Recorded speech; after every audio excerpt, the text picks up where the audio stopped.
बहुत सावधानी की जरूरत है। जाके प्रिय न राम वैदेही, तजिए ताहि कोटि बैरिशम, यद्यपि परम स्नेही। यद्यपि वो परम संबंधी है, स्नेही है, पर वो प्रभु से श्रद्धा भाव नहीं रखता है, तो हमें अंदर से उसका बिल्कुल किसी तरह का सम्मान, प्रियता ये नहीं रखनी। अगर हम तनिक भी सम्मान देंगे तो वो हमारे पास बैठेगा, हमारे कानों में जो नहीं पड़ना चाहिए ऐसे शब्द सुनाएगा। अगर हम प्रियता रखते हैं तो उसका असद भाव हमारे पर आक्रमण करेगा। निर्लिप्तता ही परमार्थ की सिद्धि है। जो जितना निर्लिप्त अर्थात ममता रहित, आसक्ति रहित है, वो उतना ही परमार्थ में सुदृढ़ भाव से चल पाएगा। इसलिए उपासक, कलिकाल है, सत्संग मिलना दुर्लभ है, कुसंग की बहुतायत है। सतमार्ग पर चलना बहुत कठिन है, असत का ड्रामा बहुत है, माया की नौटंकी बहुत है, लेकिन सतमार्ग में चलना बहुत कठिन है। सम्यक बोध होना यह बहुत दुर्लभ बात है। किसी एक अंग को जान करके अन्य की निंदा करना, यह अल्पज्ञों का स्वभाव और प्रभाव होता है। जहां प्रेम रस में प्रवेश पाने के लिए वेद का भी त्याग है, लोक की त्याग की क्या बात। वेदान्न संन्यस्ति, स्वयं भगवान की श्वासों से भगवान वेद का प्रादुर्भाव हुआ। वही भगवान श्री कृष्णचंद्र जी के रूप में कह रहे हैं, त्रिगुण्य विषया वेदा निस्त्रिगुण्य भवा अर्जुन। जहां वेद त्रिगुण के अंतर्गत की बात करते हैं, उनका त्याग कर दो और त्रिगुणातीत हो जाओ, वेदातीत हो जाओ। सम्यक बोध ना होने के कारण वो एक सिद्धांत को पकड़कर अन्य सब की निंदा करने लगता है, वो अल्पज्ञ है। कहीं भी किसी भी सिद्धांत की निंदा करने की आवश्यकता नहीं, क्योंकि सब सिद्धांत, सब मार्ग, सब उपासनाएं उसी एक परमात्मा की हैं। अपनी उपासना को अपने लिए सर्वश्रेष्ठ मान करके तन्मयता पूर्वक उसमें लगो, तो आपको पता चल जाएगा कि एक ही है जो अनेक रूपों में भास रहा है। अगर हम किसी की निंदा करते हैं तो हम अपने आराध्य देव की करते हैं, अपनी आत्मा की निंदा करते हैं। नहीं समझ पाते ये अज्ञानी जन। इसलिए संग बहुत सोच समझ के किया जाए। किसी भी रूप में कुसंग हो सकता है, कोई भी हो।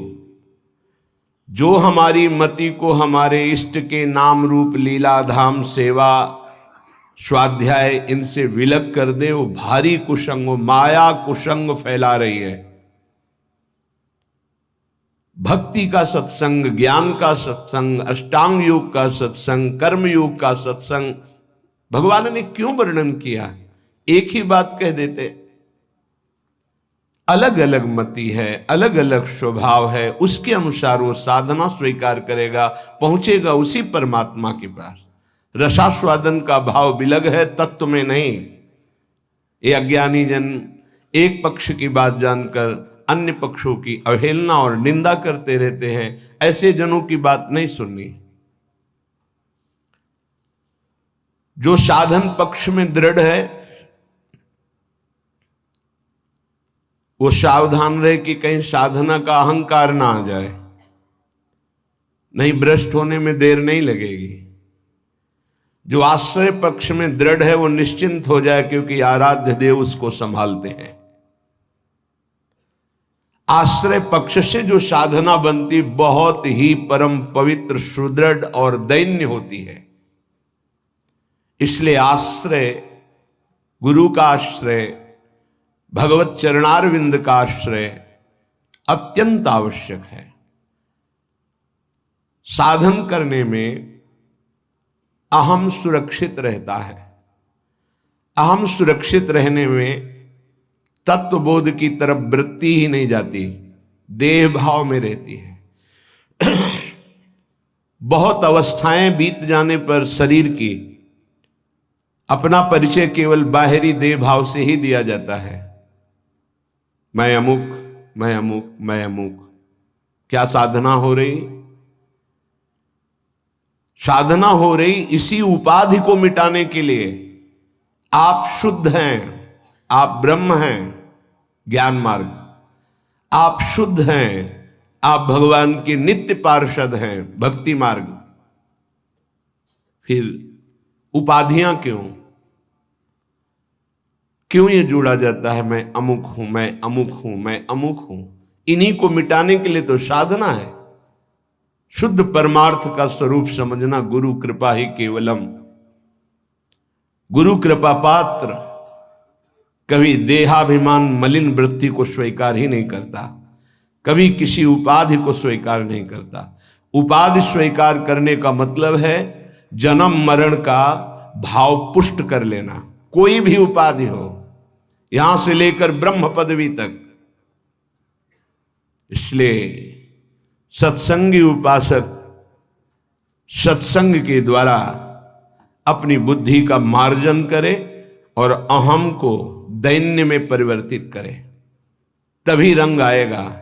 किसी भी तरह का अहम हृदय में हुआ तो परमार्थ ढका रहेगा। आप बातें कितनी बना ले ज्ञान विज्ञान की। बड़े बड़े महापुरुष जब अपना परिचय बताते हैं तो सोच करके हृदय द्रवित हो जाता है। कैसे परिचय बताते हैं? हनुमान जी कैसा परिचय विभीषण से बताते हैं? असमय अधम सखा सुन मोहु पर रघुवीर, ये बोल रहे हैं। जिन महापुरुषों ने अपना परिचय दिया, क्वा हम तुच्छा परम अधमा प्राणिहो गर्ह कर्मा, ये परिचय है। हम परिचय क्या देते हैं? उपाधियों का। ये उपाधि ही तो उपद्रव है, ये पदवियां ही तो परम पद से भ्रष्ट किए हुए हैं। जब तक हम कोई भी पद स्वीकार करते हैं शरीर भाव से, तो परम पद का अधिकार खो देते हैं। पद मिलना अलग बात है, स्वीकृति करना अलग बात है। पद सेवा के लिए है, स्वीकृति परमात्मा की है। पद की स्वीकृति तो अस्वीकृति हो जाएगी परमात्मा पद की। एक सूक्ष्म विषय है। देखो महामहिम श्रीपाद प्रबोधानंद जी की आंतरिक स्थिति। सर्व साधन हीनोपि, ये महिमा है। खैरे मैं समस्त साधनों से हीन हूं। सत्संग का मनन कीजिए। ध्रुवदास जी कह रहे सब अंग गुणहीन हो, ताको जतन न कोई। एक किशोरी कृपाते, जो कछु होई सो होई। सर्व साधन हीनोपि वृंदारण्यैक संश्रयः, यह कोपि प्राप्नुयात् देव राधा प्रिय रसोत्सवम्।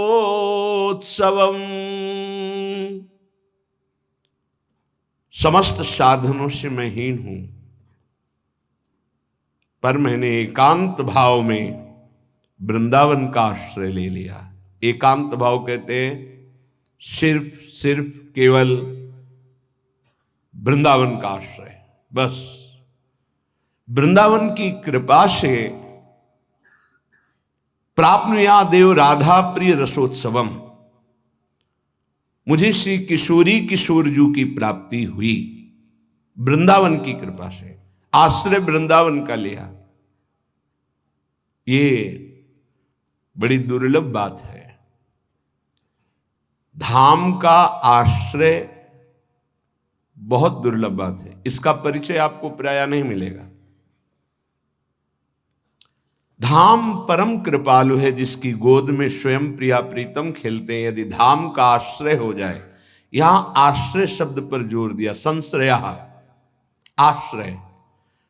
वास तो किसी किसी को मिलता है सौभाग्य, पर ऐसा नहीं कि जिसको वास नहीं मिला उसे प्रिया प्रीतम नहीं मिल सकते, उसे प्रेम नहीं मिल सकता, वो दिव्य वृंदावन की लीलाओं में प्रवेश नहीं पा सकता। ऐसा बिल्कुल नहीं है। समस्त साधनों से हीन हो दूसरे भाव में, लेकिन उसने एकांतिक भाव से वृंदावन का संपूर्ण हृदय से आश्रय ले लिया है, तो उसके हृदय में एक अद्भुत रस, यह कोपी, वो कोई रस, कोई संबोधन करे, वो कोई रस। कौन सा रस? बोले रसोत्सवम, जो महारास रस से युक्त है, जो महाप्रेम विलास से युक्त है। किनका? बोले राधा प्रिय श्यामा श्याम का। श्यामा श्याम का कोई एकांतिक प्रेम, कोई एकांतिक रासोत्सव रस विलास उस उपासक के हृदय में प्रकाशित हो जाता है, जो एकांतिक भाव से, एकांतिक भाव कोई मिलावट नहीं, केवल वृंदावन का भरोसा, वृंदावन का आश्रय। इसमें दैन्यता की बहुत आवश्यकता है। अगर अभिमान का नाश हो जाए तो बहुत जल्दी भगवत प्राप्ति हो जाए। यही आगे बहुत बड़ा पहाड़ की तरह खड़ा है, उस तरफ श्यामा श्याम, इधर बीच में पहाड़ अहंकार का।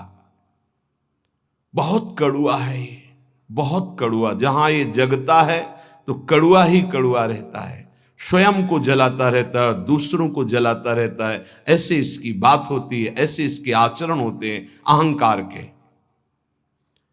इसकी गलित होने की वृत्ति एकमात्र महापुरुषों के पास, दूसरे के पास नहीं। यदि संत महापुरुषों का आश्रय ले लिया जाए और उनके चरणों की रज का सेवन किया जाए, उनकी आज्ञा में रहा जाए, तो अहंकार नष्ट हो जाए। और किसी से नहीं होगा। रहु गणित तत्तपसा नयाति न चेज्या न निरूपणात् गृहाद्वा न छंदसा नैव जलाग्नि सूर्यो बिना महत्पाद रजोभिषेकम। चाहे जो आराधना कर लो, ये और पुष्ट होता है। मैंने इतने वर्ष जल में खड़े होकर मंत्र जपा, मैंने ये मैं तिनकी संगति रहत जाति कुल मद सबनन सही, संतत सेवक सदा भजत जे श्री हरिवंश ही। जो रसिक महापुरुष है, उनके संग से अहंकार नष्ट हो जाता है। उनकी आज्ञा का पालन, उनकी चरण रज का सेवन, दैन्यता जो प्रियालाल को बहुत प्रिय है, वो जागृत हो जाती है। तभी दिव्य तत्व का अनुभव होता है। देखो, अगर वृंदावन वास हो रहा, किसी भी तरह का कोई अभिमान है, तो आप केवल प्राकृतिक दृश्य देख सकते हैं, चिदानंद नहीं। वृंदावन के तत्व को, रहस्य को, लीला को आप नहीं समझ पाएंगे रहते हुए भी। तो वृंदावन इहि दिवस है, तज के सब अभिमान, तृणते नीचो आपको जाने सोई जान। वृंदावन में जो अपने को तृण से भी नीच समझकर समस्त अभिमानों को त्याग देता है, वही वृंदावन के रहस्य को जान पाता है। इसीलिए सर्व साधनहीनोपि, अपने को श्रीपाद कह रहे, कोई साधन नहीं है मेरे में।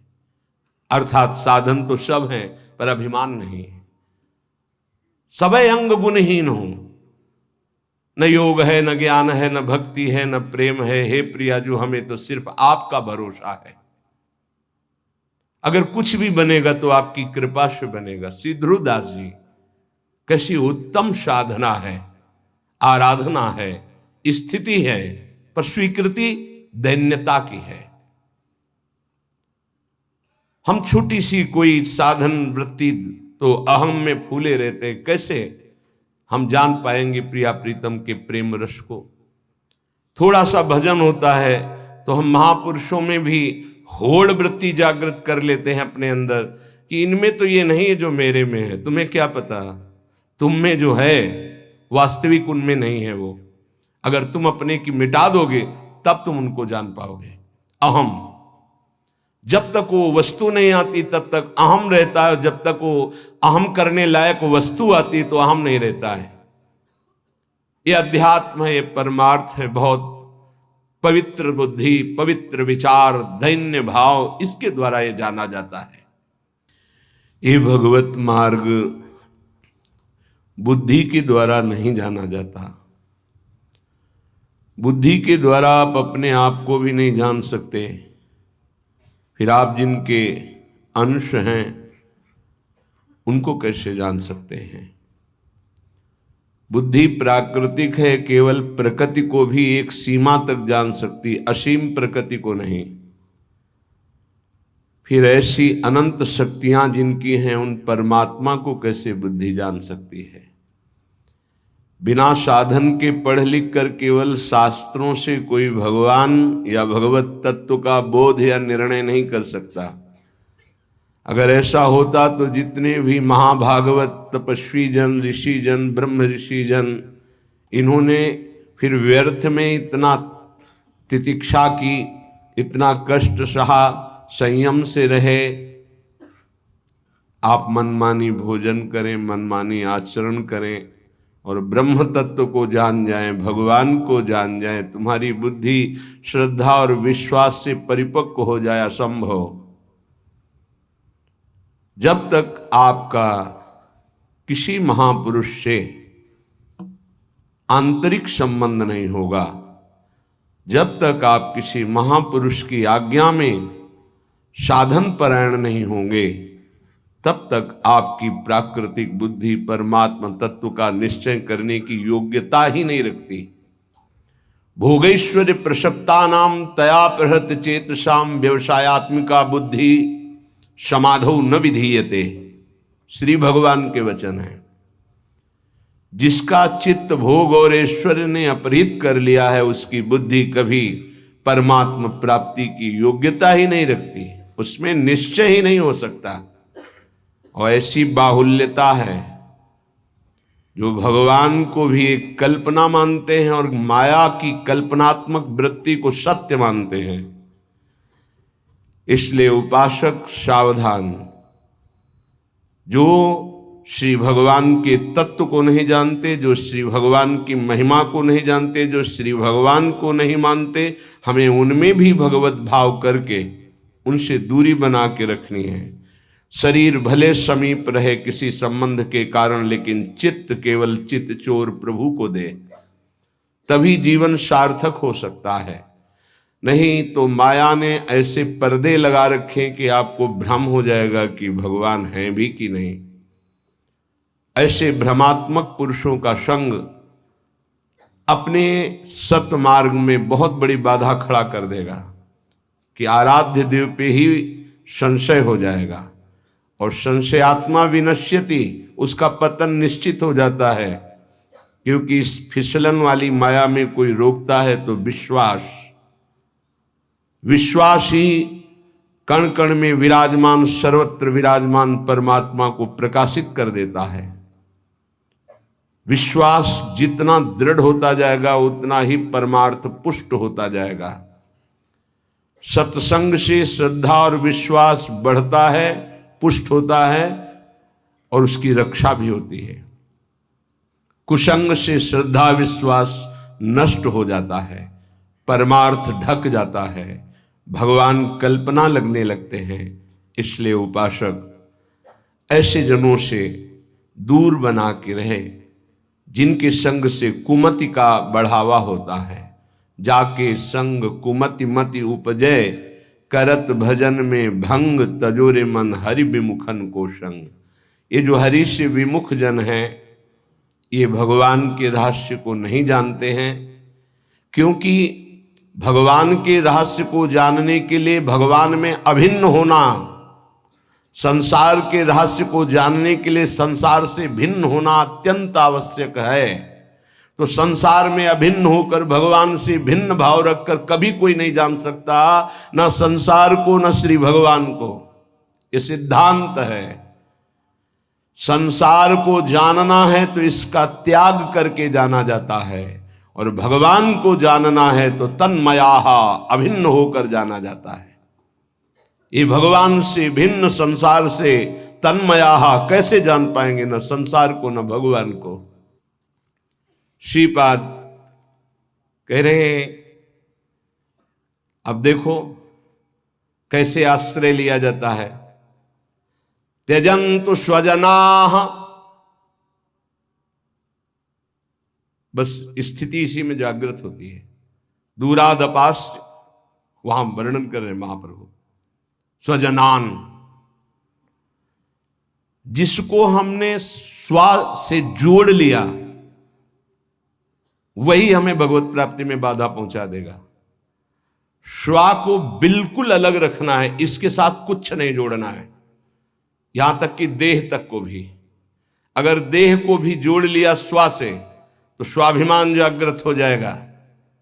श्वा को बिल्कुल सुरक्षित रखा जिस उपासक ने, कोई भी स्पर्श श्वा का नहीं, यद्यपि नहीं है पर श्वा की स्वीकृति से वो बंधन को प्राप्त होता है। शंकर सहेज श्वा रूप संहारा तो लाग समाधि अखंड अपारा। श्वा को संभारो, श्वा को फैला दिया है, श्वा को जोड़ दिया है। जनाहा स्वजनाहा, ये मेरे हैं, ये मेरे हैं, बस ये मेरे हैं। इसी को वापस करने की साधना है, स्वा को समेटने की। बिखरी पर्यो मन सिमटत नाही, इंद्रन लीनी जीत। इसीलिए कुछ भी परमार्थ का अनुभव नहीं दिखाई दे रहा आपको अपने हृदय में। तभी नाना प्रकार के प्रश्नों की झड़ी लगती है।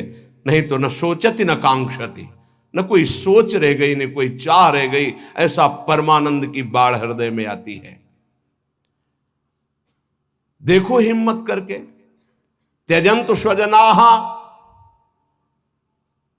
बहुत सरल भाषा में गोस्वामी तुलसीदास जी कह रहे हैं। जननी जनक बंधु सुत दारा, तनु धन धाम सुहृद परिवारा। सबकी ममता ताग बटोरी, मम पद मनहि बांधी बरी डोरी। समुदर्शी इच्छा कछु नाहि, हरस शोक भय नहीं मन माही। अस सज्जन मम उर बस कैसे, लोभी हृदय बसहु धनु जैसे। जिसने इन स्वा की ममता को समेटकर मेरे चरणों में लगा दिया, मैं उसे समदर्शी बना देता हूं। उसकी कोई भी इच्छा नहीं रह जाती, ना हर्ष न शोक न भय उसे स्पर्श नहीं कर सकता। उसे बहुत जल्दी मैं महात्मा बना देता हूं और उससे इतना प्यार करता हूं जैसे लोभी हृदय में धन की प्रीति रहती है। श्री भगवान कह रहे, ये ऐसे थोड़ी बंधन मुक्त हुआ जाता है। त्यजन्तु स्वजनाः, ये जो हमारी ममता, हमारी आसक्ति, हमारा अपनापन, स्वापन, शरीर में, शरीर संबंधियों में, शरीर के भोगों में, संपत्ति में है, इसको समेटना होगा। सीधे शब्दों में परमात्मा के सिवा जो भी तुम्हें प्रिय लग रहा है वो सब माया है, प्रकृति है। प्रकृति कभी तुम्हारी हो नहीं सकती, कभी नहीं हो सकती। जैसे ये शरीर तुम्हारा कभी नहीं हो सकता। रोक लो, बाल्यावस्था से यौवन अवस्था आई, यौवन अवस्था से जरावस्था, मृत्यु अवस्था, रोक लो। कुछ भी तुम्हारे हाथ में नहीं है। केवल तुम इस शरीर से विवेक पूर्वक सत्कर्म करके मुक्त हो सकते हो और अज्ञान पूर्वक पाप कर्म करके दुर्गति को प्राप्त हो सकते हो। इतनी छूट तुम्हारे में है। विवेक के द्वारा स्वा को समेटना ही सतमार्ग है। देखो कितना कठिन है। और जिन्होंने गुरुजनों की हृदय से शरण में ले ली, हृदय से समर्पित कर दिया, गुरुजनों ने हृदय से स्वीकार कर लिया, दोनों बातें। जिन्होंने हृदय से गुरुदेव की शरण ले ली, गुरुदेव ने हृदय से स्वीकार कर लिया, सारे बंधन काट दिए। तुम्हें पता भी नहीं चलेगा कि कैसे इतना बड़ा पहाड़ जो ममता आसक्ति का था कैसे छूट गया। त्यजंतु स्वजनाहा, पहला आश्रय के लिए। कितना कठिन है, आप देख लो। केवल बातें बनाना ज्ञान वैराग्य की नहीं, अपने प्रियजनों की ममता का त्याग कर पाना बहुत कठिन होता है। 20 साल दूर रहने पर भी हृदय में सूक्ष्म राग बना रहता है। वो जब भगवान या गुरुदेव उसका ऑपरेशन करते तभी वो राग रहित होता है। 20 साल दूर रहने पर न संभाषण, न बात, न चित, न देखना, न सुनना, न खबर, फिर भी वो संस्कार बना रहता है। जब भगवान ऑपरेशन करते तब लगता ये तो केवल कृपा से दूर हो सकता है। हम समझते हैं कि हमारे दूरी रहने से दूर हो जाएगा, नहीं, कृपा से, गुरु कृपा, हरि कृपा, तब सब राग शांत हो जाते हैं। कामम, कितना बड़ा विषय है ये काम, ये बहुत बड़ा है। फिर भी कहते हैं बातें बना लेना बहुत सरल है, इससे मुक्त होना बहुत कठिन है। ये सूक्ष्म से सूक्ष्म और विशाल से विशाल है काम। जब साधना में तन्मयता होती तो सूक्ष्म रूप धारण कर लेता है और हृदय में छुपा रहता है। जब तक भगवत साक्षात्कार नहीं होता, इस शत्रु का संपूर्णतया नाश नहीं होता। जहां भगवान का साक्षात्कार हुआ, निज स्वरूप का बोध हुआ, बस फिर बाधा नहीं। मानो भुना हुआ चना, फिर उसमें अंकुरण नहीं उत्पन्न हो सकता। ऐसे भगवत साक्षात्कार की हुई महात्मा के हृदय में कभी काम स्फुरित नहीं हो सकता। आपको लगेगा कि जैसे कामना युक्त चेष्टा से युक्त रहता है, कि बिना कामना के वो कोई कर्म ही नहीं करता, ऐसे वो कर्म करते तुम्हें दिखाई देंगे, लेकिन वो निर्लिप्त कामना रहित कर्म है। तुम कामना से युक्त होकर के तो तुम उसे कैसे जान सकते हो? एक कामना युक्त होकर के पा रहा है और एक निर्लिप्त होकर पा रहा, पाते दोनों दिखाई देते हैं।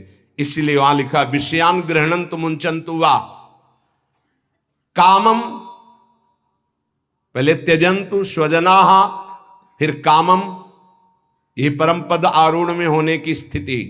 कामम पीछे आप गीता जी में सुन चुके हैं, ज्ञानियों का नित्य वैरी, महापापात्मा, कभी न तृप्त होने वाला अर्जुन, ये तुम्हारा शत्रु है, इसे मार डालो।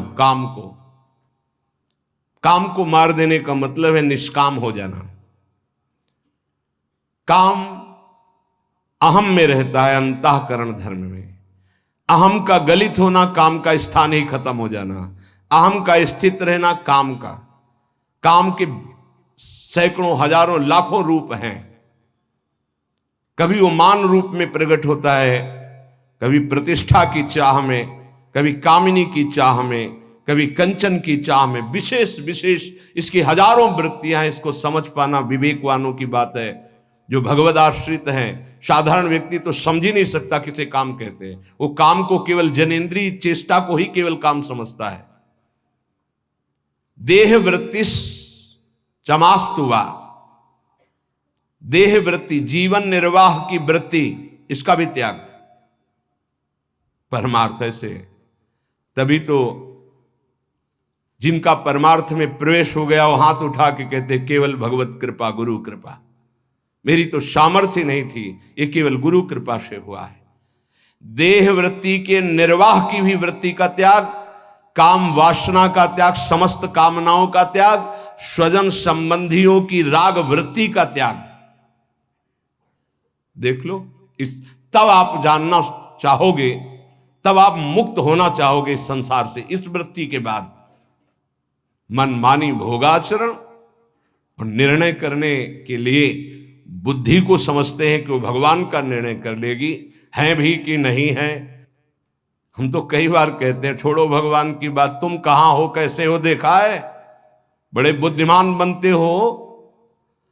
इस शरीर में तुम रह रहे हो, नाप लो अपने हाथ से, कोई 10-20 हाथ का नहीं है, नाप लो, 3.5 हाथ का है। इसमें रहते 20 वर्ष, 40 वर्ष, 50 वर्ष हो गए। भगवान को जानने का तुम्हारे पास भाव ही नहीं है। तुम अपने को पहले जान लो कि तुम हो कौन। बस वही मांस के इस ढांचे पर अपना अभिमान किए भ्रमित हो रहे हो। अपने को जान पाए तुम कौन हो, फिर तुम सच्चिदानंद जानने की कोशिश करो। अपने को जान जाओगे तो प्रभु को जान जाओगे, प्रभु को जान जाओगे तो अपने को जान जाओगे। दोनों की एक ही वृत्ति। मम दर्शन फल परम अनुपा, जीव पाव निज से स्वरूपा। अगर अपने को जान गए तो ब्रह्मविद ब्रह्मयु भवति, जान जाओगे ब्रह्म को। ब्रह्म को जान गए तो अपने को पाओ निज सहज स्वरूपा। परमार्थ का पता नहीं, केवल बातें बनाने को परमार्थ माना जाता है। त्यजंतु स्वजनाः कामम देह वृत्तिश्च मास्तुवा। ये है परम पद का अधिकारी उपासक, जिसने स्वजन संबंधियों के संबंध का त्याग कर दिया अंदर से, भले उनके साथ रहता हो। जिसने काम वृत्ति का सर्वनाश कर दिया, किंचन मात्र कोई भी कामना हृदय में स्फुरित ही नहीं होती, जो अपने शरीर निर्वाह की वृत्ति का भी त्याग कर दिया, वो महापुरुष, वो परम पद में आरूढ़ माना जाता है। देखो कितना कठिन है ये साधन। अब दूसरा लिफ्ट का साधन, यह सीढ़ी का साधन। हम जैसे भी हैं, कामी हैं, क्रोधी हैं, मोही हैं, लोभी हैं, हे श्री जी आपकी है, हे गुरुदेव आपकी है। अब यहां वो छोड़ने की बात नहीं आएगी, वो छोड़ाता हुआ चला जाएगा। फर्स्ट सेकेंड थर्ड फ्लोर निकलते चले जा रहे हैं। आशांत रस दास सख्य वात्सल्य कांता सहचरी पद, वहीं जाके गेट खुला। तब उसको पता चला मैं कहां हूं, बोले सहचरी भाव में। कृपा, बस ये कोई हलचल नहीं। आप बैठ चुके हैं लिफ्ट में, लिफ्ट चल रही है। राधा राधा राधा राधा मन क्रम वचन त्रिशुद्ध सकल मत, हम श्री हित हरिवंश उपासी, चल रहा है। नहीं आपने परिवार के राग का त्याग किया, मुझे कुछ पता नहीं। नहीं आप निष्काम है, मुझे कुछ पता नहीं। नहीं आपने देह वृत्ति का त्याग किया, मुझे इसका भी पता नहीं।